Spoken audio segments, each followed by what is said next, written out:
Hello, I'm Sarah Long, Director of the North Suburban Library System, and this is my vodcast. Several years ago, here at North Suburban, we convened a group of our board members and others to think about yet another 5-year plan. And as we sat around the table, we realized that 5-year plans in the almost 21st century really didn't work for us anymore.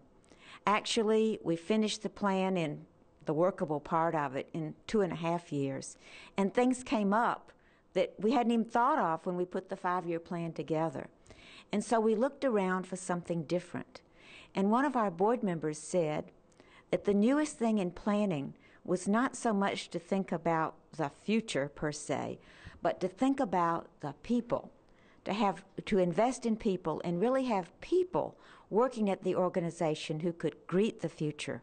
Because the big thing about the future these days is it happens fast. And so that's just exactly what we did. Several of us went to and explored various approaches to investing in people. And we came up with Peter Senge and his learning organization. That was 10 or so years ago, and a lot has transpired since then, not only in our learning organization, but in the world. And I think we made the right investment. It was a significant investment, and we continue to invest. But as you hear the conversation today, I think you'll agree it's an investment that was really worth it, and I commend it to you. It really makes a workplace that is able to move quickly and to move expeditiously and strategically, and perhaps best of all, it makes happy workers. It's my pleasure to introduce my colleague, Jan Hayes, who's one of the assistant directors here at NSLS, and is really the engine, the inspiration behind our learning organization, Odyssey. So, Jan, for the benefit of our listeners and our watchers, how do we get into this? Refresh my memory. Well, Sarah, actually, you got us into this. Yes. I remember you went to our conference years ago. This was like 1995, maybe, and we were looking for a new way to plan, and we felt that our current plans, our 5-year plans, they were out of date within 1 year, 2 years, and it just wasn't working. And you went to something that was learning organization with Peter Senge, and came back and said, this is what you wanted to do. And then I asked you to do it. Yes. So what did you do? Well, I started out in a lot of denial. I really didn't understand exactly what it was I was supposed to do or what a learning organization was. And after I got a better handle on it, I understood why you couldn't explain it, because it's kind of an amorphous thing. It's each group, workplace has to really do it themselves and develop their own path for it. It's really more a set of practices and principles, and you set your course accordingly. So again, for the benefit of those who are enjoying this presentation, what did we do? What we did is we started out doing some reading and some research. We read the 5th discipline. Then we also decided that we really needed some help, and so we hired a consultant, Maureen Sullivan, and she's a specialist in organizational development and had actually been working with an academic library on learning organization. And with her guidance and help, we formed a team of staff members, and we called ourselves the Explorers on the Trail. And as has become our model, we went with the willing, volunteers. So we had staff, there were 5 of us, and they were from different areas of the organization, different levels, and so it was a real mix of people. And as a group, we did research, we read things, we went out and tried to get in touch with organizations that were actually doing it, and contacted some, mostly corporations at that time. We did find out that corporations don't often have time to be helping nonprofits with learning organizations. Yes. But we saw some videos that some had done, and then we set up training, and that was really where Maureen really gave us guidance. Maureen Sullivan has been our guide through our journey to become a learning organization. I remember coming in, and it was a staff retreat. We spent the day together, and I remember thinking, this is an organization that is very serious about change. probably a risk-taking, innovative organization because you were embarking upon an approach that few had used.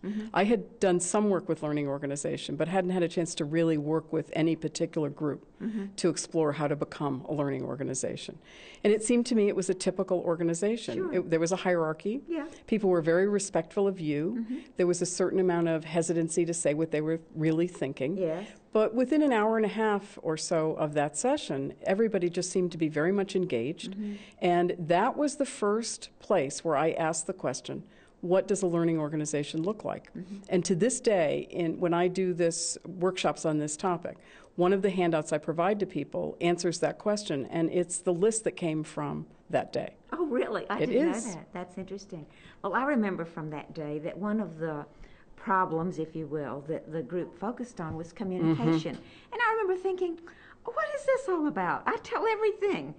But I had somewhere to go, too. And I remember that we formed a group coming out of that, and you Yes. worked with that group, and that Yes. group, as I recall, was the forerunner of the groups that were put together subsequently to really be more intentional about how does NSLS become a learning organization. Yes.